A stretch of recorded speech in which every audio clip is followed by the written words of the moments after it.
La vie, le monde que nous voyons avec nos yeux, où nous respirons, mangeons et buvons, n'est en réalité que le premier niveau de la vie.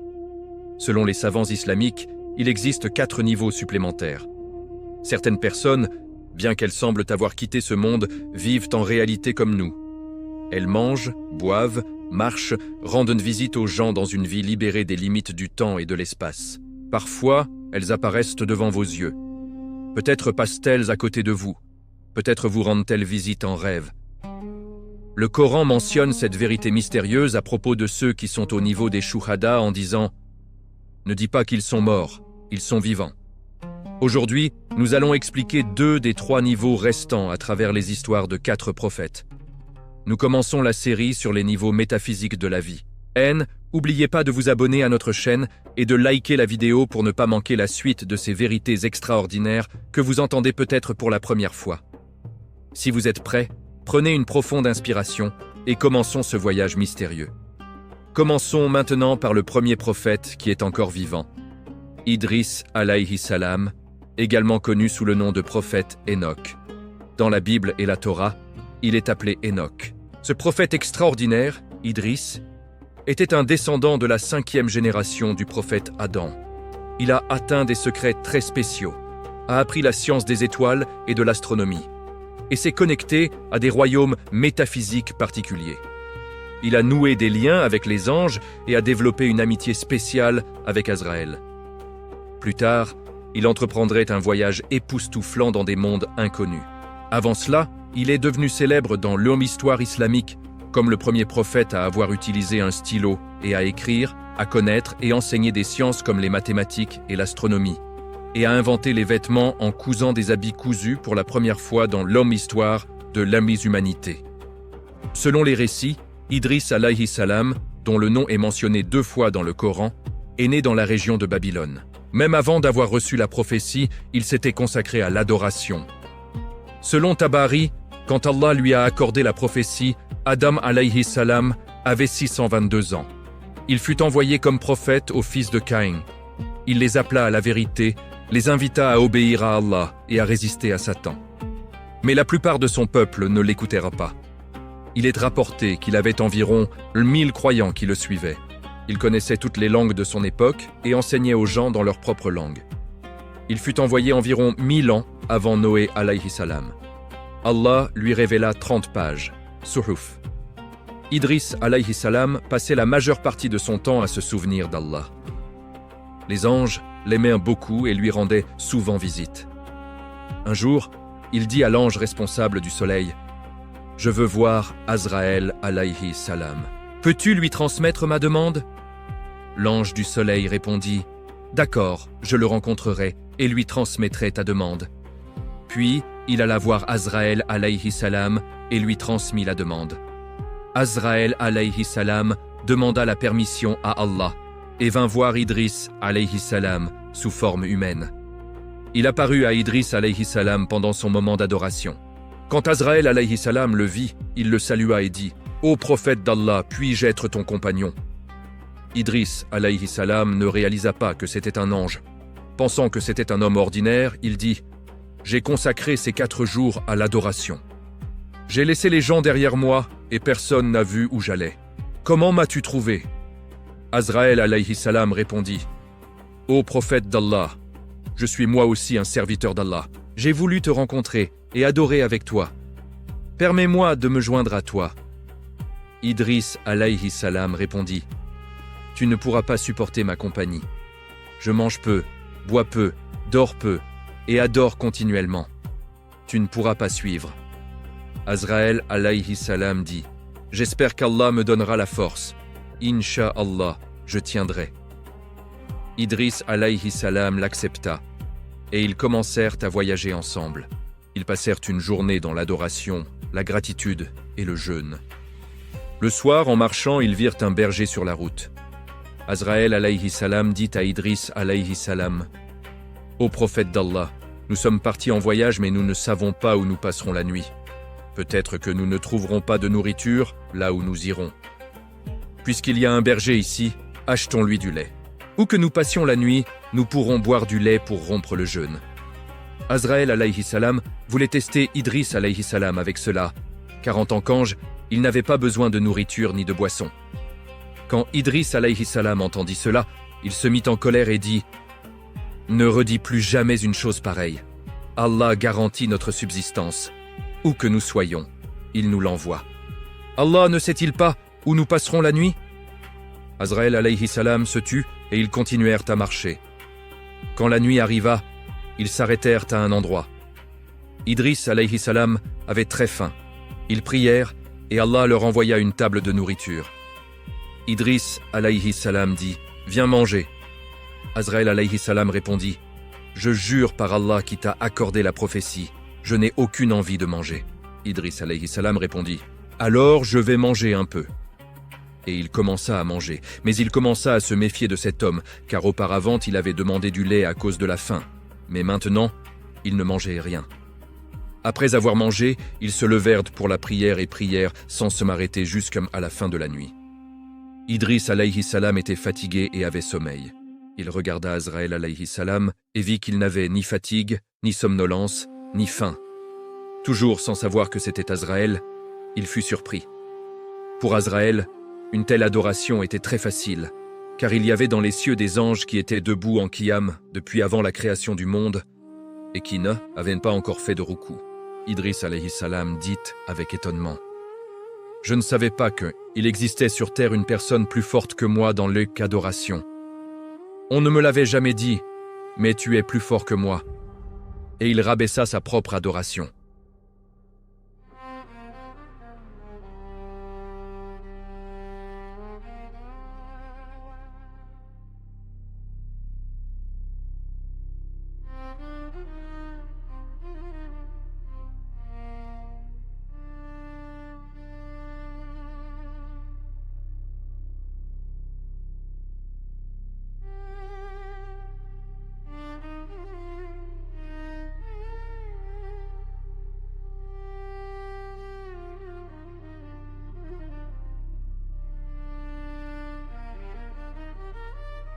Idriss alayhi salam commença à manger et dit à Azraël alayhi salam qui était sous forme humaine « Viens manger ». Mais Azraël alayhi salam répondit encore « Ô prophète d'Allah, je n'ai absolument pas envie de manger ». Idriss alayhi salam fut surpris et pensa en lui-même « Il ne voulait donc pas les raisins pour lui-même ».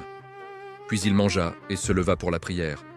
Ils prièrent encore sans s'arrêter jusqu'à la fin de la nuit. Idriss alayhi salam était fatigué, se tourna vers Azraël alayhi salam sous forme humaine et vit qu'il était ni fatigué ni somnolent. Alors, Idriss alayhi salam dit « Au nom de Allah, dans la main de qui est mon âme, dis-moi la vérité. Tu n'es pas un humain, n'est-ce pas ?» Azraël alayhi salam, l'ange de la mort, répondit « Il se peut que je ne sois pas des enfants d'Adam. » Idriss alayhi salam demanda « Alors qui es-tu » Azraël alayhi salam répondit « Je suis l'ange de la mort. » En entendant cela, Idriss alayhi salam fut stupéfait et demanda « As-tu reçu l'ordre de prendre mon âme? Mon heure de mort est-elle arrivée ?» Azraël alayhi salam répondit « Si j'avais reçu un tel ordre, je l'exécuterais. Mais je t'aime pour l'amour d'Allah et j'ai demandé sa permission. Je suis venu à toi comme compagnon et ami. » Idriss alayhi salam dit « Voilà presque 3 jours et 3 nuits que nous voyageons. Tu n'as jamais quitté mon côté. Pendant tout ce temps, aucune créature n'est-elle morte. » Azraël alayhi salam répondit « Ô prophète d'Allah, par Allah qui t'a accordé la prophétie, comment serait-il possible qu'aucune créature ne meure pendant ces 3 jours? De nombreuses âmes ont été prises. Depuis l'instant où tu m'as vu, j'étais avec toi. En même temps, partout où il m'était ordonné de prendre une âme, quel que soit le monde, je l'y ai prise. » Idriss alayhi salam fut émerveillé et demanda « Comment fais-tu cela? Comment est-ce possible ?» Azraël alayhi salam dit « Tout le monde est devant moi aussi proche qu'une table, elle, est devant une personne. Comme une personne tend la main et prend de la nourriture sur une table, je tends la main et prends une âme. » Le stratagème d'Idriss alayhi salam sur Azraël. Idriss alayhi salam dit « J'ai toujours eu un souhait. Peux-tu me laisser goûter la mort ?» Azraël alayhi salam demanda Que gagneras-tu à goûter la douleur de la mort? Idriss, alayhi salam, qui avait un rang très élevé dans la servitude à Allah, répondit « Si je goûte la douleur de la mort quand je reviendrai dans ce monde, je ne dormirai plus jamais et j'adorerai toujours. » Azraël alayhi salam dit « Laisse-moi demander à mon Seigneur. » Quand Allah donna la permission, Azraël alayhi salam fit goûter à Idriss alayhi salam la douleur de la mort, puis, par la permission d'Allah, le ramena à la vie. Quand Idriss alayhi salam ouvrit les yeux, Azraël alayhi salam demanda « Comment était la douleur de la mort ?» Idriss alayhi salam répondit « Ce haine est rien de comparable à ce que jamais avait lu.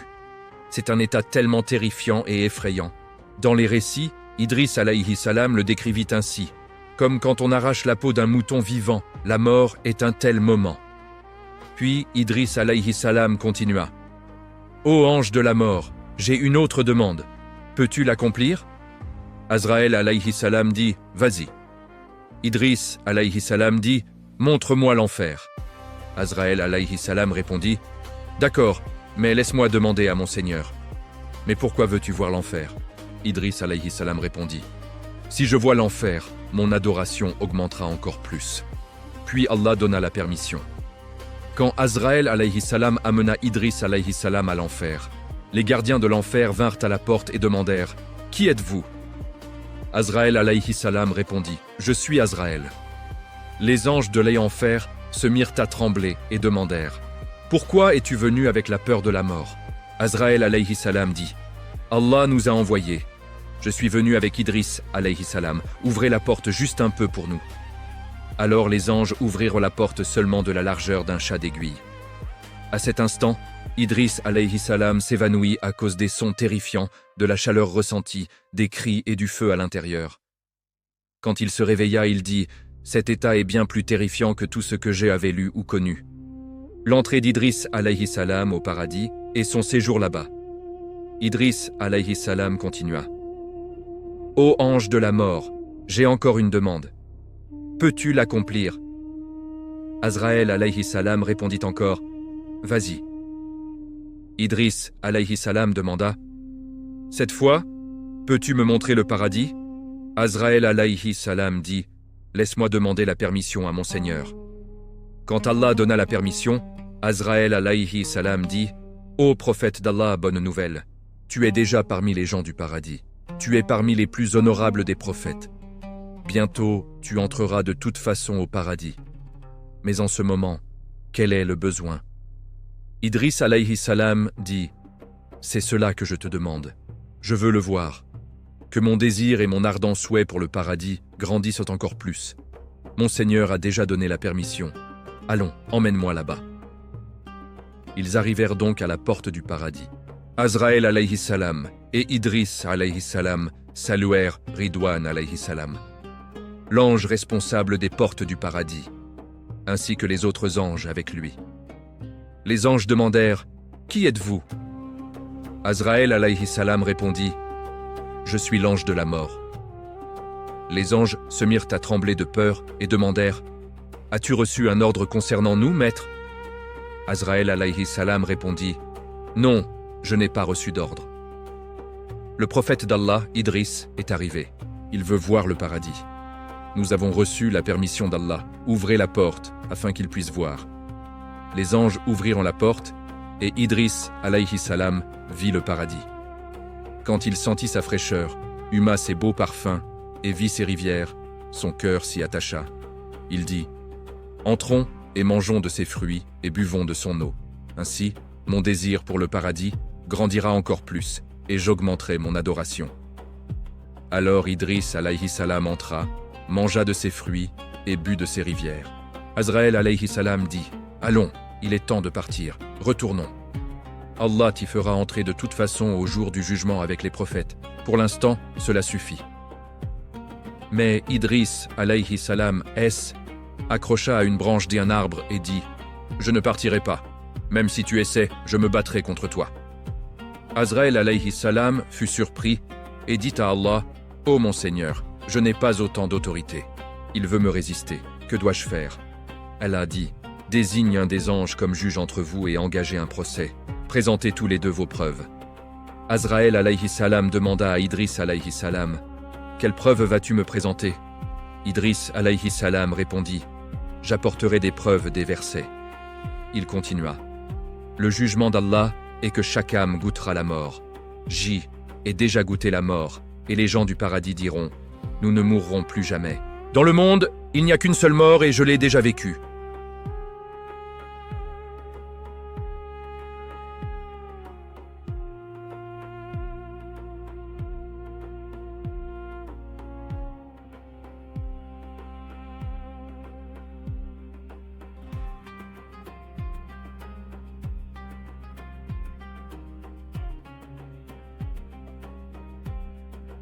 Une fois entré, il n'y a pas de sortie. C'est le décret d'Allah. À cause de ces preuves, je ne partirai pas. Azraël alayhi salam demanda à Allah, « Ô mon Seigneur, que dois-je lui répondre ?» Allah dit, « Mon serviteur Idriss t'a vaincu. Par ma gloire et ma majesté, je savais par ma connaissance éternelle le moment de sa mort. Et je l'ai lié au moment où il l'a vécu avec toi. J'ai aussi écrit dans l'éternité qu'il entrerait au paradis avec toi maintenant. Et il était déjà décrété et destiné qu'il n'en sortirait pas. Ô ange de la mort, laisse-le là. Mon serviteur Idriss est entré au paradis par mon ordre, et par mon ordre, il n'en sortira jamais. » Et ainsi Idriss alayhi salam s'installa au paradis. Il est l'un des 4 prophètes mentionnés par leur nom dans le Coran. Dans la sourate Maryam, versets 56-57, il est dit « Et mentionne dans le livre Idriss. Il était un homme de vérité, un prophète, et nous l'avons élevé à un haut rang. » Maryam 56-57. Elle, Ishu expression dans le Coran, Rafa, Nahu Makanan, Aliyah. Allah l'a élevé à un haut rang, a été interprété par de nombreux savants comme signifiant que son âme et son corps ont été élevés aux cieux et qu'il est encore vivant. Dans certains hadiths authentiques, il est rapporté que Idriss rencontra le prophète Muhammad sallallahu alayhi wa sallam lors de la nuit du Mi'raj au 4e ciel. Puis nous montâmes au 4e ciel. Là je vis Idriss. L'ange dit « Bienvenue, ô frère vertueux, ô prophète vertueux. » Bukhari, Muslim, Imam 259. Ce hadith est considéré comme une des preuves les plus claires comme qu'il est encore vivant. Des commentateurs comme Imam Qurtubi et Imam Tabari, affirment également que la vie d'Idriss a continué après avoir été élevé aux cieux, comme Isa, et qu'il restera vivant jusqu'au jour du jugement. Said Nursi, dans son livre Shua, en expliquant les niveaux de vie, écrit à propos d'Idriss, « Certains individus qui sont au 3e niveau de vie ont été élevés aux cieux avec leur corps et vivent libérés des contraintes du temps et de l'espace. Idriss et Isa sont à ce niveau. Leur vie est liée à la nôtre et concernée par notre monde. Shua, niveau de vie. Ce que Mil veut dire ici est que ils ne sont pas morts, mais vivent dans une autre dimension avec leur âme et leur corps ensemble, dans une vie barzakh-like. Étant libérés du temps et de l'espace, ils peuvent parfois apparaître aux gens sans être reconnus. Cela pointe aussi vers ce niveau. Dans les sources islamiques, il y a aussi une histoire rapportée par Salama et mentionnée dans de nombreux tafsirs. Idriss était un ami de l'ange de la mort. Il lui dit « Montre-moi le paradis et l'enfer ». Quand l'ange de la mort lui montra les deux, Idriss fut élevé vivant aux cieux. Cette histoire suggère que Idriss fut élevé non seulement spirituellement mais physiquement avec son âme et son corps. Deuxième, Khidr alayhi salam. Que Khidr alayhi salam soit un prophète ou non a fait objet de débat parmi les savants. Il est l'une des figures les plus mystérieuses de l'histoire. Il possède la connaissance cachée et dangereuse de l'inconnu. Certains disent que lui et Zulkarnayn alayhi salam étaient cousins. Notre prophète Muhammad sallallahu alayhi wa sallam a expliqué dans un hadith pourquoi il est appelé ainsi. Il est appelé Al-Khidr parce que même Sa'sh il-Sar asseyait sur de l'herbe sèche, elle devenait verte. De nombreux livres de tafsir mentionnent que sa longue vie, qui durera jusqu'à l'époque de Dajjal, est due au fait qu'il a bu de l'eau de vie, Abi Hayat. À cette époque, le grand roi Zulkarnayn apprit d'un ancien livre saint qu'un homme de la terre de Cham boirait de l'eau d'eau de vie et obtiendrait une très longue vie. Alors Zulkarnayn partit à l'est et à l'ouest pour trouver cette source miraculeuse. Durant ce voyage, Khidr alayhi salam était avec lui. Pendant leur périple, ils entrèrent dans une région sombre et mystérieuse et se séparèrent. À ce moment-là, Khidr alayhi salam trouva l'eau de vie et en but. Mais Zulkarnain ne put la trouver et manqua l'occasion. Il est dit à propos de l'eau de vie: elle est plus froide que la glace, plus blanche que le lait et plus douce que le miel.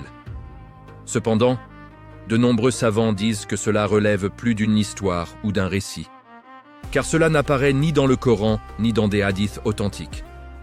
Selon un récit de Jafar as-Sadiq transmis par son père, Zulkarnain chercha l'eau de vie, mais fut entouré par les ténèbres et ne put la trouver. Khidr la trouva et en but, c'est pourquoi il a une si longue vie. Il y a de nombreux récits à ce sujet. Ainsi, Khidr alayhi salam est encore vivant, mais il ne vit pas au niveau de vie tel que nous le connaissons. Il n'a pas besoin des choses dont les humains ont besoin pour survivre. Les vies de Khidr et d'Ilyas alayhi salam sont un peu différentes des nôtres. Ils vivent au deuxième niveau de vie, ce qui signifie qu'ils peuvent être en de nombreux endroits en même temps. Ils ne sont pas liés par le temps et l'espace. Ils peuvent apparaître où ils le souhaitent, même en plusieurs endroits au même moment. Tout comme les djinns, parfois ils mangent et boivent comme nous, mais ils n'y sont pas obligés. En réalité, il existe un rang spirituel appelé le rang de Wali. Celui qui atteint ce rang apprend de Khidr alayhi salam et le rencontre, aide les gens dans les situations difficiles. Il enlève leurs difficultés avec la permission d'Allah. Il peut être en de nombreux endroits différents à la fois et aider les gens où qu'ils soient. Il aide ceux qui obéissent à Allah et suivent son chemin, souvent de manières inconnues et inattendues. Et les gens ne s'en rendent généralement pas compte. Il peut même apparaître sous la forme de n'importe quelle personne qu'il souhaite. Khidr alayhi salam possède une connaissance appelée Ilm al-Ladunni, Ilm al-Batin ou Ilm al-Ghaib, qui couvre le passé et le futur. Cette connaissance ne peut être acquise par l'effort. C'est un don d'Allah. Khidr alayhi salam a reçu cette connaissance. Le savant soufi Kashani a dit qu'il était présent à l'époque de Moussa et continue de vivre jusqu'à aujourd'hui. Il est rapporté qu'Ibrahim ibn Adam le vit dans le désert et, avec ses conseils, se tourna vers le chemin du Zourd et apprit l'Ismi Azam de lui. Bayazid al-Bistami, marchant avec Bishr al-Hafi, dit qu'il le rencontra. Muhyi al-Din al-Arabi reçut un manteau de lui. Le père d'Ahmad Yassawi, Cheikh Ibrahim, devint aussi son ami. Dans certains récits, il est dit que sa lignée remonte à Adam et que sa longue vie est due à une dua faite par Adam. Avant sa mort, Adam dit à ses enfants: « Mon corps sera conservé dans une grotte. Quand vous quitterez cette terre, prenez mon corps et enterrez-moi dans la terre de Cham. Celui qui m'enterrera à Cham, Allah lui accordera la vie jusqu'au jour du jugement. » Après qu'Adam fut enterré, cette vie bénie et longue fut donnée à Khidr. Un jour, Moussa alayhi salam faisait un sermon au Bani Isra. Il qu'en quelques. Un lui demanda qui est la personne la plus savante au monde. Moussa alayhi salam répondit: « Je suis le plus savant parmi les vivants aujourd'hui. » Mais Allah n'aima pas cette réponse et dit à Moussa alayhi salam: « Ô Moussa, j'ai un serviteur qui possède une connaissance que tu ne connais pas. Il est à l'endroit où les deux mers se rencontrent. » Et Moussa alayhi salam dit: « Ô mon Seigneur, je veux le rencontrer. » Allah dit: « Prends un poisson avec toi et mets-le dans un panier. À l'endroit où le poisson disparaîtra, tu le trouveras. » Moussa alayhi salam partit donc en voyage avec son aide Yusha ibn Nun. Quand ils arrivèrent à l'endroit où les deux mers se rencontrent, ils décidèrent de se reposer. Pendant le repos, le poisson sauta du panier et entra dans la mer. Le lendemain, ils continuèrent leur voyage. Vers midi, Moussa alayhi salam demanda à Yusha d'apporter le poisson. Yusha dit: « Pendant que nous nous reposions près du rocher, le poisson est revenu à la vie et a sauté dans la mer. J'ai oublié de te le dire. Shaitan m'a fait oublier. » Moussa alayhi salam s'excita et dit: « C'est l'endroit que nous cherchions. » Ils firent immédiatement demi-tour en suivant leurs traces. Quand ils revinrent au rocher, ils virent un homme couvert d'un tissu. Moussa alayhi salam le salua. L'homme lui rendit le salut et demanda: « Qui es-tu » Moussa alayhi salam dit: « Je suis Moussa. » L'homme demanda: « Es-tu Moussa des Bani Israël » Moussa alayhi salam répondit « Oui, je suis Moussa des Bani Israël. » Et puis Moussa alayhi salam dit « Oh, je veux rester avec toi 3 jours pour apprendre de la connaissance spéciale que Allah t'a donnée. » Khidr alayhi salam dit « Tu ne pourras pas supporter de rester avec moi. » Moussa alayhi salam dit « Inch'Allah, tu me trouveras patient et je ne te désobéirai en rien. » Khidr alayhi salam dit « Si tu veux rester avec moi, ne me pose aucune question sur quoi que ce soit jusqu'à ce que je te l'explique. » Moussa alayhi salam accepta cette condition. Puis ils commencèrent à marcher le long de la mer. Bientôt, un bateau arriva et les propriétaires les laissèrent monter sans prendre d'argent. Après un moment, Khidr alayhi salam enleva soudain une planche du bateau. Moussa alayhi salam fut choqué et dit « Tu as endommagé le bateau. Ces gens nous ont fait une faveur et tu leur as fait du mal. » Khidr alayhi salam répondit « Ô Moussa, ne t'ai-je pas dit que tu ne pourrais pas supporter d'être avec moi ?» Et Moussa alayhi salam dit timidement « Pardonne-moi s'il te plaît, j'ai oublié. » Ils continuèrent et rencontrèrent un groupe d'enfants. Soudain, Khidr alayhi salam tua l'un des enfants. Moussa alayhi salam fut très en colère et dit « Tu as tué un enfant innocent, c'est un grand péché. Prendre une vie n'appartient qu'à Allah. » Khidr alayhi salam répondit « Ô Moussa, ne t'ai-je pas dit que tu ne pourrais pas supporter d'être avec moi ?» Moussa alayhi salam s'excusa à nouveau et dit « Pardonne-moi encore une fois. Si je te le demande encore une fois, alors tu pourras me quitter. » Ils continuèrent leur voyage et arrivèrent dans un village. Ils demandèrent de la nourriture aux villageois, mais personne ne leur en donna. Puis, ils virent un mur sur le point de s'effondrer. Khidr alayhi salam répara le mur sans attendre de paiement. Moussa alayhi salam dit « Ces gens ne nous ont même pas donné de nourriture. Pourtant, tu as réparé leur mur gratuitement. Tu aurais pu demander un paiement. » Alors Khidr alayhi salam dit « Ô Moussa, c'est ici que nos chemins se séparent. Mais avant de nous séparer, je vais tout expliquer. Le bateau appartenait à de pauvres pêcheurs. Il y avait dans ce pays un roi tyran qui saisissait tous les bons bateaux. J'ai donc légèrement endommagé celui-ci pour que le roi ne le prenne pas. Les propriétaires pourront facilement le réparer plus tard. L'enfant que j'ai tué serait devenu un mécréant à l'âge adulte. Ses parents étaient pieux, mais ils les auraient entraînés dans la mécréance. J'ai prié Allah pour qu'il leur donne un enfant meilleur et pieux. Le mur que j'ai réparé appartenait à 2 garçons orphelins. Un trésor leur appartenait, était caché sous le mur. Si le mur s'était effondré, d'autres l'auraient pris. Je l'ai réparé pour qu'ils puissent le récupérer quand ils auraient grandi. Le prophète Muhammad sallallahu alayhi wa sallam a dit « Si Moussa avait été plus patient, nous aurions appris bien d'autres choses merveilleuses de leur voyage. » Ces événements sont mentionnés dans la sourate Al-Kahf dans le Coran. Mais le nom de Khidr alayhi salam n'y est pas mentionné explicitement. Il est rapporté qu'avant le jour du jugement, quand Dajjal apparaîtra et répandra le mal dans le monde, Khidr alayhi salam apparaîtra à nouveau, appelant les gens au chemin d'Allah et à croire en son unicité. Dajjal le confrontera en disant « Je suis votre Dieu. Croyez en moi. » Khidr refusera et déclarera sa foi en Allah. Alors Dajjal, devant les gens, fendra le corps de Khidr en 2 et le tuera. Mais ensuite, il rejoindra son corps, le ramenant à la vie, et demandera « Crois-tu en moi maintenant ?»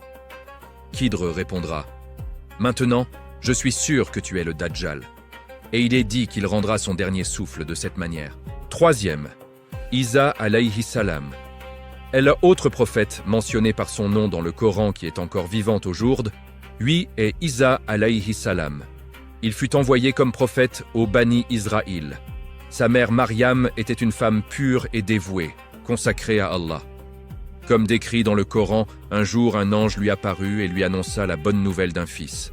Mariam, surprise, demanda « Comment puis-je avoir un fils alors que je n'ai pas de mari ?»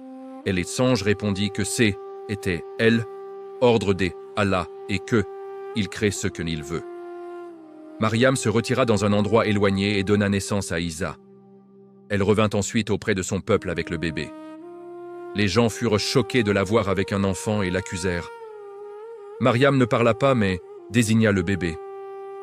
Alors Isa parla en nouveau-né et dit « Je suis le serviteur d'Allah. il m'a donné le livre et m'a fait prophète. Ainsi, sa naissance elle-même fut un miracle. Quand Isa grandit, Allah l'envoya comme prophète et lui donna l'Injil. Il appela les gens à suivre la Torah et à adorer Allah. Sa plus grande distinction fut d'être soutenu par des miracles. Avec la permission d'Allah, il modela un oiseau en argile, souffla dedans et il devint vivant.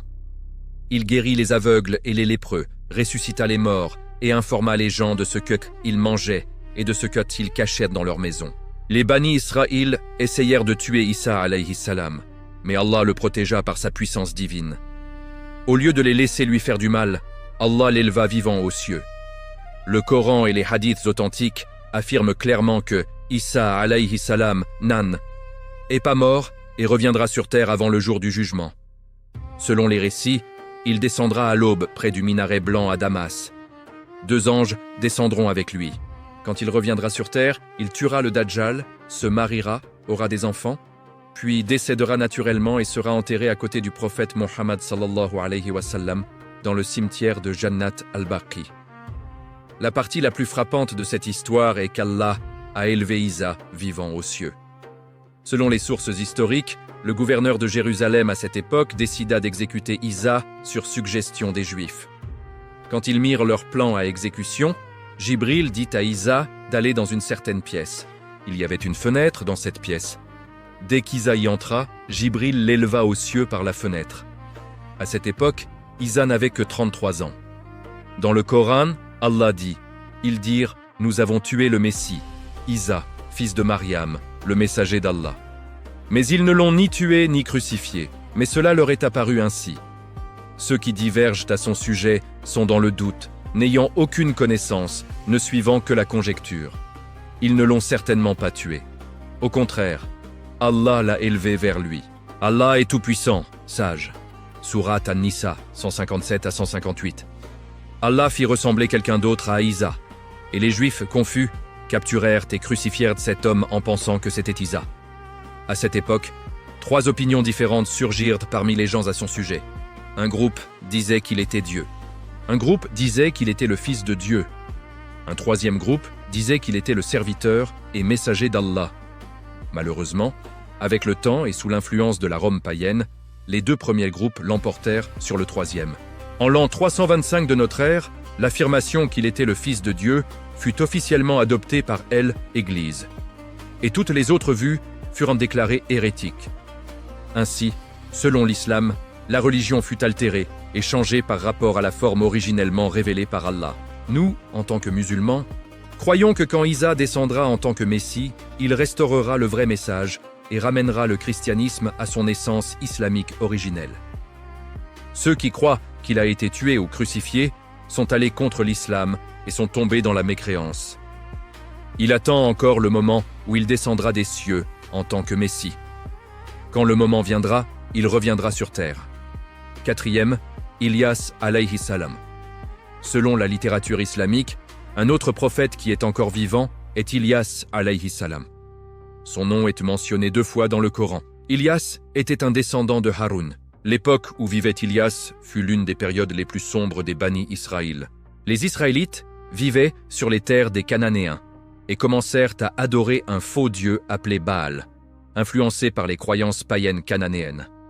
Baal était vu par les Cananéens comme le dieu des orages et de la fertilité. Des statues géantes étaient érigées en son nom et les gens s'inclinaient devant elles et offraient des sacrifices. À cette époque, le roi méchant Ahab et sa femme païenne, la reine Jézabel, régnaient sur les Bani Israël et encourageaient activement l'adoration de Baal. Dans cette période sombre, Allah envoya Ilyas comme prophète pour guider les Bani Israël vers la vérité, vers le Tawhid, l'unicité d'Allah, et pour arrêter l'adoration de Baal. Ilyas devint la figure principale dans l'opposition directe à l'adoration de Baal. Sur le mont Carmel, il affronta 450 faux prêtres de Baal. Les prêtres prièrent leur faux dieu pendant des heures, suppliant pour de la pluie, mais rien ne se passa. Puis Ilyas dressa un autel, versa de l'eau dessus et pria Allah. Immédiatement, un feu descendit du ciel, brûlant tout sur l'autel. Ce miracle ouvrit les yeux des gens et ils se repentirent en disant « Nous n'adorerons qu'Allah ». La pluie revint, mettant fin à la sécheresse. Mais après un certain temps, malgré tout ce qui s'était passé, les gens retournèrent à leurs anciennes voies corrompues. Ilyas devint profondément attristé et solitaire quand il vit son peuple retomber dans l'égarement. Selon les récits, il devint si upset et désespéré de les réformer qu'il ne souhaitait plus rester dans ce monde. Un récit dit, Ilyas pria Allah de l'élever aux cieux. À un certain endroit, avec Élisha à ses côtés, un cheval lumineux descendit du ciel. Il le monta et s'éleva, jetant son manteau à Élisha comme symbole de la prophétie. Ibn Kathir rapporte cette histoire, mais note qu'elle semble provenir davantage des traditions bibliques israélites. Allah sait mieux. Ilyas et Khidr vivent au même niveau de vie. Une vie barzakh-like, cachée où le corps et l'âme restent ensemble, mais invisibles derrière des voiles. Parfois, ils apparaissent ensemble sur terre, et parfois ils restent cachés. Certains savants disent aussi qu'Ilyas descend encore occasionnellement sur terre pour aider ceux en détresse. Dans le Coran, Allah dit « En vérité, Ilyas était parmi les messagers. Nous l'avons inclus parmi les vertueux. » Safat. Certains savants interprètent cela comme un signe qu'il est encore vivant comme Isa. D'autres disent que cela signifie que son rang spirituel fut élevé. Dans la Bible, il est connu sous le nom d'Élie.